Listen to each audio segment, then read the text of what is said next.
Hello everyone and welcome back for Vlogmas. Today is Vlogmas Day 9 and for today's video I'm going to be doing a try a chapter video. Chestnut roasting. So this has kind of become a bit of a staple on BookTube, but I've never tried it for myself. Yes, Tilly has the zoomies if you can hear that noise. When does she not when I start filming a video? She's either got the zoomies, eating, or doing a shit. It's one of the three. So the try a chapter video is where you pick a bunch of books and you read the first chapter and then you decide which one you will read above the others or which one piques your interest the most. And because I'm extra, I'm going to be doing the version where I then go and read that book for a vlog. So you will be seeing me try the chapters and then I'm going to read the book that I end up picking because, again, I'm extra. But the entire idea of Vlogmas is very extra. So we don't expect anything else at this point. So I have picked 6 books here. These are all just random books that I picked that I'm really interested in reading at the moment. So yeah, let's go through them. This is just going to be a nice cozy video. I've got my coffee. It says that I am the #1 cat mum to Tilly, and the fact that I just roast her every video is quite sad. These are the 6 books. So yeah, I'm gonna go through them now. They're in no order, I just put them in size order. So the first one is The Wolf of Yarrow. This is a, I would say, like, epic fantasy romance, I think. I don't know how much romance is in this, but it's just the kind of fantasy that I really enjoy. I believe this was indie published originally and then it got picked up by Orbit, so that's pretty cool. So it's about a queen. There was a war tearing 2 nations apart, and so she ended up marrying, in an arranged marriage, the prince or the son of the rival clan. And then he disappears before their reign can even begin. And then it's years later, and he sends an invitation to meet, and I think she wants to kill him. So I think that's really cool. Then we have here Kindred by Octavia E. Butler. I've been really wanting to read this for years. It's like a historical sci-fi. So in the contemporary setting, it's 1976, but then the main character ends up going back to 1815, and she is a African-American woman, and so when she goes back to 1815, she is assumed a slave, and in her present time, she has dreams of being a writer. So she keeps going back and back to the past to save this person who I believe ends up being a distant relative of hers, and so she keeps having to go back in time to save him. Then we have Wyler, the Koori Warrior. This is a middle grade inspired and grounded in Australian First Nations history and culture.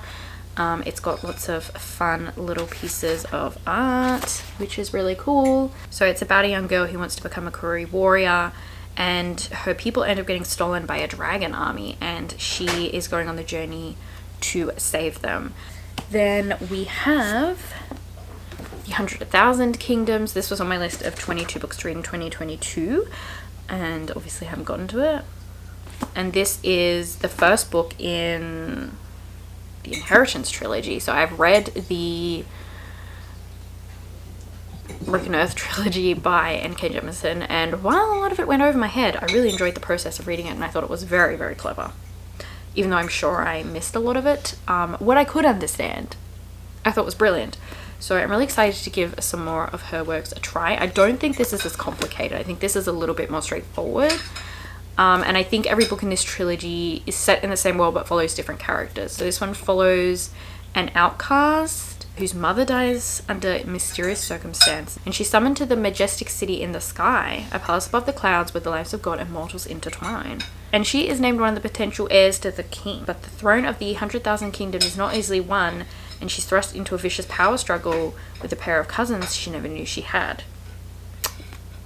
Sounds interesting. I'm very intrigued by that one. Then we have here one of my newest purchases, actually, which is The Final Strife. This book sounds amazing. It's also very floppy, which is very satisfying. So I believe this has a lot of queer elements, and did you just see that? She tried to run through where the cord was hooked and she got stuck, so she went So there's a set of trials held every 10 years to find the next Ember rulers of the empire. And she has been trained to be able to win these trials so she can take the empire down from within. So I think it's very cutthroat, it's very intense, but I think it has a lot of interesting topics being discussed, which is kind of my thing, because I'm pretentious. And then the last one here is another book that was on my 22 books to read in 2022 list. That is The Narrow Road to the Deep North by Richard Flanagan. This is a historical fiction. It's set in 1943 in the despair of a Japanese prisoner of war camp on the Thai-Burma Death Railway. Yeah, so it's about a love affair. It's about a character struggle being there. I've heard this is a very, very intense read. So I don't know where I'm going to start. I don't know which chapter I'm going to read first. I might do what Ren did. Ren had a video where they did the same thing. They did a try chapter tag and they gave them all a number and did a random number generator. So I think I'm going to do that. Except I'll just ask Liam to give me a number rather than look up a number generator. Liam, give me a number between 1 and 6. What? Give me a number between 1 and 6. 4. Cool. Liam picked Wyler. Nice pick. So that's the chapter that I'm going to be starting with.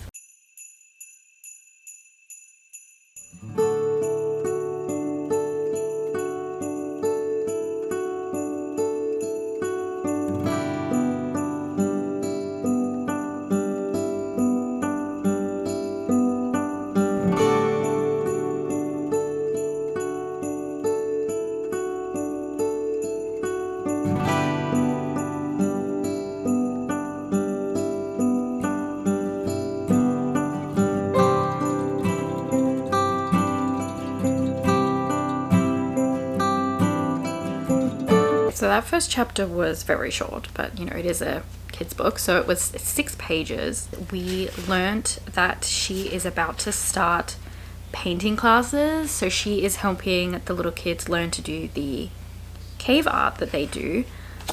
So there's a little picture of their art. She's talking through the animals that she's using as their practice. So she's got all of these cool animals. She's got 2 blind baby giant koalas. Then there is a yellow and brown striped tiger dog, which I believe is a Tasmanian tiger, and then a possum. So she's got all these cool animals, and she's like very determined. She's going through what she's gonna do. She's going through how annoying the animals are, but then she's like, there's only one thing I need to do: get out of bed. And it's got this really nice piece of art of her sleeping. And it's really cool because it's got here what her name means and how to pronounce it. And it goes into language a little bit at the start as well. So it's got the welcome to country. So this is really cute. I definitely wanted to keep reading. She's definitely a character with a lot of personality already. The art is delightful. I love animals, and I love that they're Australian animals. I love the way that culture already has played a part in this, you know, language. So I think this is going to be really fun, and I think if you're wanting to get your kids something for Christmas, that is going high up on the list for sure. I'm kind of in love with that, let's be real. Liam, pick a number between 1 and 5. What? Pick a number between 1 and 5. Don't look at the books, just pick a number. 4. 4 again. Yeah. Okay. Thank you. If you ask me again, I have one more chance to say 4. I know you've only got one more chance to say 4. Should have picked the lower number the first time. Are you going to refuse to participate after that? Maybe. Pain in the butt. So he has picked Kindred. So let's go into the first chapter of this. Okay, there's a prologue as well. Oh, there's a foreword and a prologue. So I'll read those, and then the first chapter. Okay, not too bad, about 10 pages. So I'll be reading 12 pages. So let's get into it.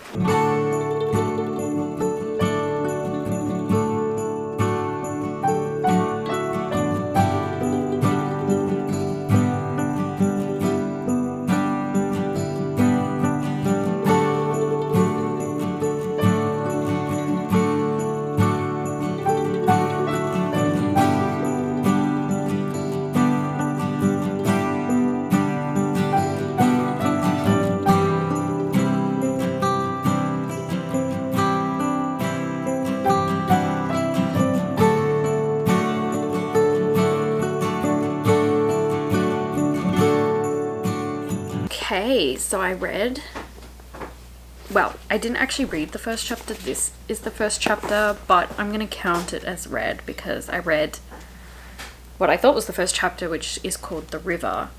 I read the prologue and I read the foreword. So I'm 12 pages in, so I'm going to say that's the first chapter. So the foreword kind of has a spoiler in it. Just, they do sometimes do that, which I forgot, so I probably shouldn't have read it, but it was very interesting and I really enjoyed reading it. But yeah, just know that the spoiler is like the first line of the prologue though, but obviously that loses the impact of the prologue's first sentence because you already know through the foreword. So the foreword is worth reading though. It's only like 2 pages, so when you finish the book, definitely go back and read it if you've got an edition with it. The prologue goes to the future, or where the book is probably going to end, which is something has happened and they're figuring out how they're going to explain it to the police because people are going to blame her husband for it. But obviously it's something that happened in the past when she time traveled. And then the river, which I thought was the first chapter but isn't, the river is the first time that she goes to the past. So she doesn't know what's happening. She gets there, this little boy is drowning and she ends up rescuing him. She resuscitates him. She's treated like shit by the mother. She's, hit. She's confused. A guy runs out with a gun and then she's transported back to her time. And that's the chapter. I'm intrigued. Like, that was a stellar start to this book. The foreword is also good at setting up the themes that are going to be explored, which I feel like I've heard people talk about before, but I think that really got me excited as well to explore these really intense themes. I know it's going to be a really tough read, especially now I know what happens to her, which is awful. So yeah, I want to keep reading this one as well. So it's actually going to be really hard to pick a book. Hey Liam! Liam! Liam! Liam? Sorry. I don't know where he's gone, so I messaged him. He picked 4. Are we shocked? No. So 4 is The Narrow Road to the Deep North. So I'm scared. I've gone from Kindred to this, so not good times. Going back to 2 very horrific parts of history. Anyway, let's just see how it goes.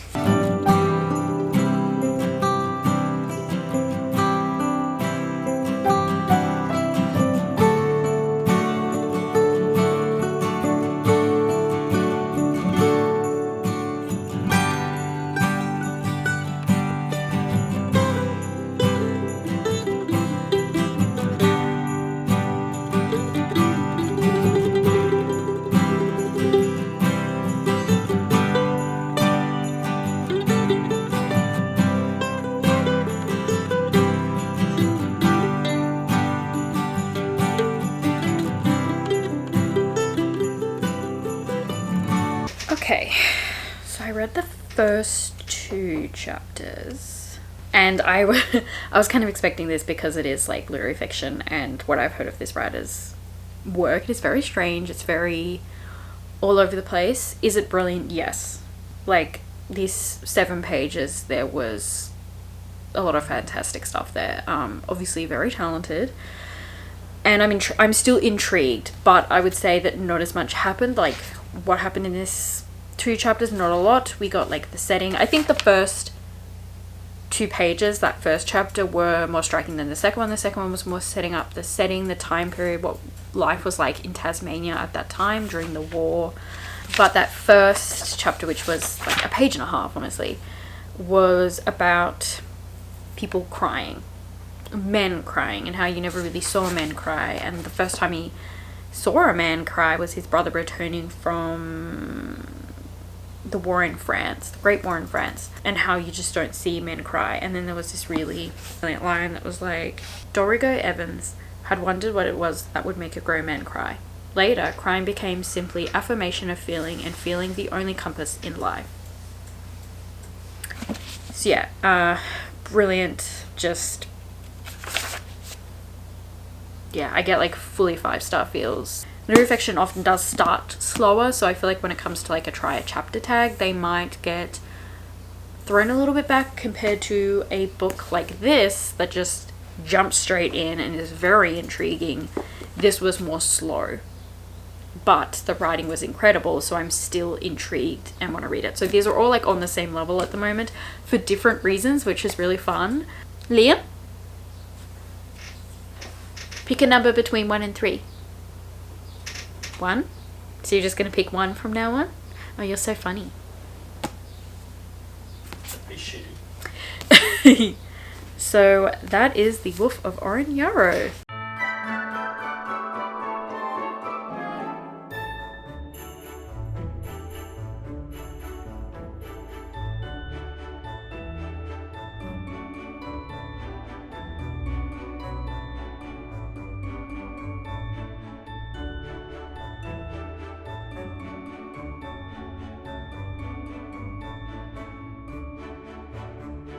Okay, so I've read the first chapter and started with a bang. The first sentence was, "They called me the bitch queen, the she-wolf, because I murdered a man, exiled my king the night before they crowned me." Nice. What happened, what the setting was before her husband left, it set up their marriage. They actually have a son, which I didn't know they had a kid, so that's really interesting. I love reading about mothers. I think that's really cool. So it kind of goes into what it's like being a mother with a, father that left them. She doesn't know why he left, and he's finally reaching out after 5 years, and she's like conflicted. And it kind of talks about how she's like, I didn't really realize it at the time, but in reflection, I definitely did love him, and that's why it pains me so much. And she's actually a very like emotionally vulnerable character, for like kind of a badass character. I've heard people say that they didn't like this because she wasn't as badass as the book makes out, but like I feel like Selena in the Throne of Glass series was a bit like that, but I still enjoyed those books. I'm seeing her as quite a vulnerable person, like the kind of person that acts like a badass but is actually like a very vulnerable, emotional person on the inside, and very like soft. So I kind of liked the contrast between the two elements of her character. I feel like though some of the world building was a bit confusing. A lot of it was also done through dialogue, which I'm not a huge fan of world building being through dialogue. I do prefer when world building is kind of seamlessly added in, which is why a lot of fantasy series do start quite slow, because there is so much world building. But I feel like when it's in dialogue, it kind of just takes you out of the story a little bit, and it seems very forced, because she and like her counselor or something were having this conversation, and he was just saying all of this world building stuff, and I was like, why would he be saying this? Like, she clearly knows this. So anyway, I still really enjoyed it. It was definitely a really good start. I want to know what's gonna happen. So yeah, again, these are all on the same level. Like, I don't know what I'm gonna pick. It's gonna be a hard choice. Liam, pick a number between 1 and 2. 2? Oh, just to mix things up a bit. Okay, I will be next reading the first chapter of The 100,000 Kingdoms.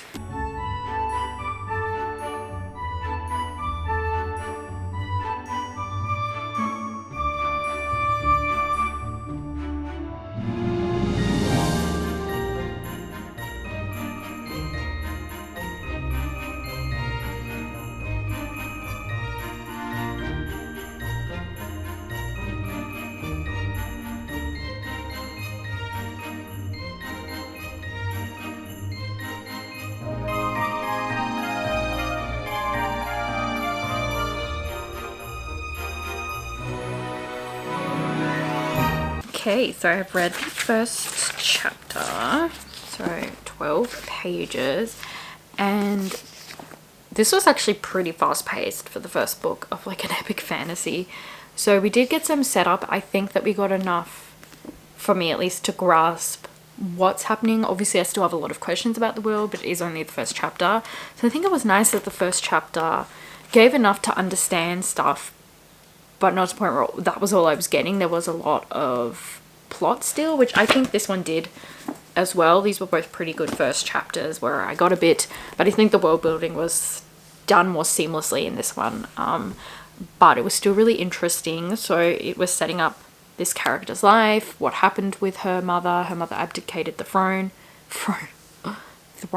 to be with her father, who is a mortal human, I believe. Her mother's passed away, and she is invited to the 100,000 Kingdoms, which is the kingdom in the sky with all of the gods, and she goes there, and yeah, it's explained that she is is it invited or forced? I don't know, but she has been chosen. That's probably the word. She's been chosen to participate for the battle for the throne, and it sounds like it's a battle to the death with her two cousins. So that is a very good start. Like, you want to know what's happening. So both of these fantasies, very good first chapters, because you are, you know, they've set up what the story is about and you're left wanting to know more. It's set up, this is the crux of the story, here's the massive cliffhanger with the first chapter, now let's explore, and you can get your answers. So they've both definitely left me wanting to know more. Definitely good like character storylines there. So now let's read the first chapter of The Final Strife, my last book. Sorry, every time I pick this book up, I'm just so happy it's so floppy. Sorry, I had to go into work. That's why there's been a clothing change, but I have to work in, probably have to head off in 20 minutes. So I should be able to read the chapter in that time.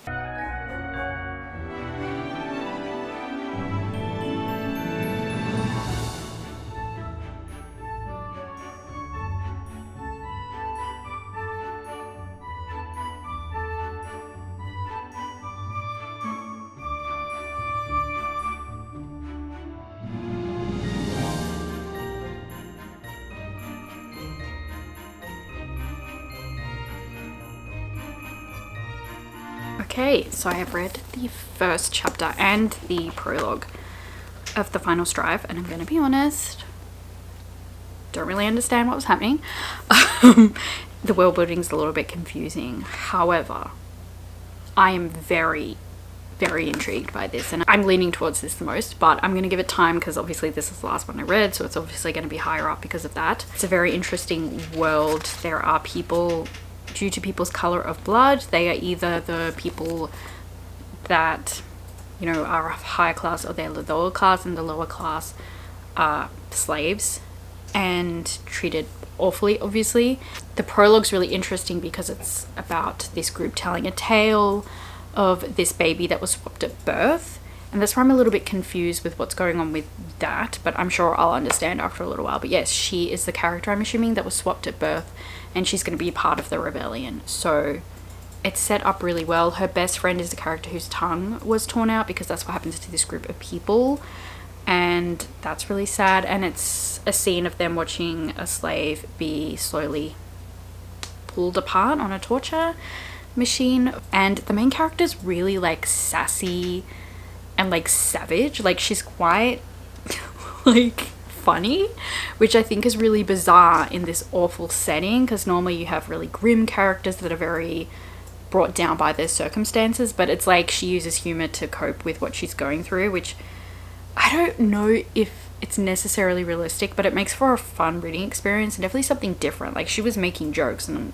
about really, really fucked up stuff, and I was like, I've never really experienced this in this kind of book. So I think it's going to be really interesting exploring the story through her, because she is so different from what I'm used to experiencing.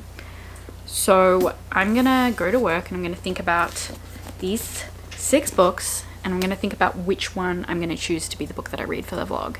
And definitely pop down in the comments your predictions. I would love to know which book you think I will end up picking. But yeah, I'm going to think about it for a little bit and come back to you. Several days later. Who is she? Oh my god. What an icon. I've got my stack here. It's actually been like 2 days since I started this because, sorry. Oh my god, this is chaos. It took me a whole day to edit my Halloween vlog where I read spooky books. So something weird was on my face. So anyway, I have decided, I think, which of these I'm gonna read after much deliberation. It's taken me a long time because they're all really good. Like, they're all like on the same level. So pause, please pause and let me know in the comments which book you think I'm gonna read for this vlog. I'll show you the 2 that it really came down to, which was these 2. Very similar color schemes going on here.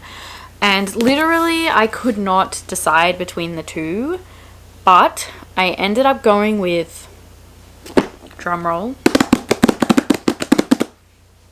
Kindred.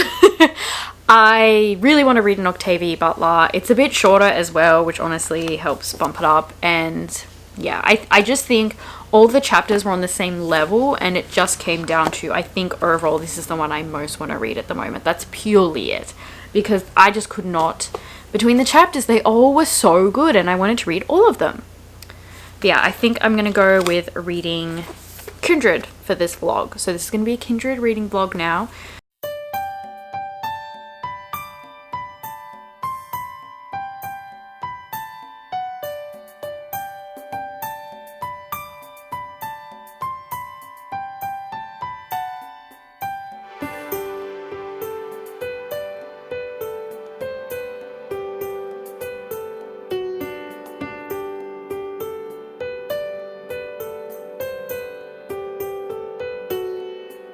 So sorry for the shit lighting. It's quite late. I've just finished work, but I wanted to do an update now of Kindred because I feel like I'm going to finish it before I'm going to get another chance to update you, because I'm about to go to my parents' house for a few nights, so I'm probably going to finish it while I'm there.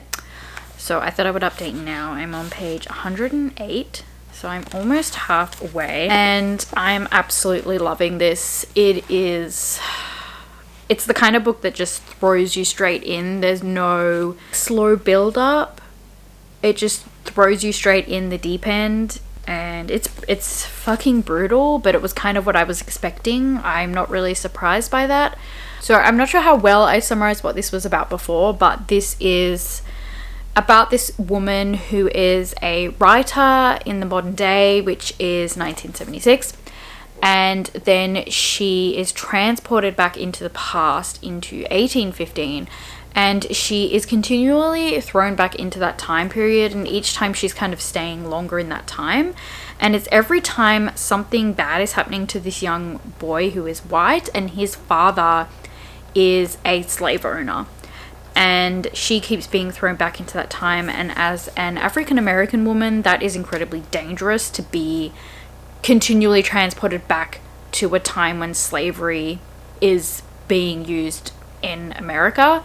And so she is continually thrown into these awful situations to help this young white ancestor of hers. And she's actually been thrown back into the past with her husband, where I'm up to, so he has come back with her as well, unintentionally, it's just accidental, and he is white. And so, oh, Tilly just scratched my leg. And so his experience is very different to hers, obviously, because it's way less dangerous for him. And I think because of that, he doesn't really appreciate how awful what is happening is. And there's one really interesting scene that I just read where he's kind of trying to process what's happening. Like, both of them would be really struggling to process the situation they're in. And I would say that the main character is pretty pragmatic. She's kind of just like, well, it's happening. I've accepted that it's going to continue happening, and I need to just learn to fit in so that when I come back, it's safe for me. And she is also determined to help educate the boy in the hopes that she can make a change and make, it better, and stop this chain of abuse within this family. He's saying, it's actually not as bad as I thought it was going to be. And she's, really angry, and she's going through all of the awful things that they're seeing. And she says at the end, you don't have to beat people to treat them brutally. And I think the saddest thing I've read so far is she meets the cook at this house. 3 of her 4 children have been sold into slavery, so her 3 sons were sold from her. And there's a scene where she is talking to the main character about what has happened, and she's talking about why they sold her kids. And it was because they wanted new furniture, new china dishes, fancy things you see in that house now. What she had was good enough for Miss Hannah, and Miss Hannah was a real lady, quality, but it wasn't good enough for white trash Margaret. So she made Mas Tom sell my 3 boys to get money to buy things she didn't even need. So this book is infuriating, and I think the reason that it is so awful is because this is based on history. This is stuff that happened. This isn't like a fantasy book where you're reading horrific stuff, but it's all fantastical. It's all this made up world. This is stuff that happened. And it's really awful. Like, it's awful. I feel so terrible. Like, I feel guilty. I feel ashamed. I feel depressed and melancholy reading this book, because this is what happened to human beings. Like, human beings did this to other human beings, and it's terrible. And it's really awful seeing this through this African American woman's eyes, because she now lives in a time where she would still face a lot of hardship and racism, but she has way more rights than, you know, the African American people at this time. It would be awful for her, and you feel that. But at the same time, she's a very admirable character, and again, she's very pragmatic about the situation, which makes her a really interesting, compelling character to read about. And also, you really feel for her in this situation, and it makes you respect her so much that she is not very, like, obviously she's disheartened by the situation, but she's not letting that take control of her. She's accepted that this keeps happening to her, and she doesn't know why it's happening. And she's giving herself a task in trying to make the son of this family a better person, despite the fact that that is not going to end well for her. Yeah, it's a really, really tough read. It's exploring the history of America. Octavia E. Butler, at least in this book, doesn't have the most intricate, complex, over-the-top writing style, and that's kind of what I was expecting with her books. But I found this is very easy, basic writing, but again, she would just have these sentences that aren't even that over-the-top written, and I think it works really well because it just fits into the dialogue. It doesn't feel very forced, like here's a really fancy pretty line. It's just it seamlessly fits in, and it fits the setting and you know, the dialogue and the prose, and it fits what the character's going through. So I've tabbed quite a few things that are just either moments that have really hit, you know, really hard for me, or these sentences that, yeah, are really just like terrible. Yeah, this is definitely a tough read, but I was expecting that going in, and I'm scared to continue because, again, we know at the start that something has happened to her that is really awful, and I'm really scared to see that happen to her.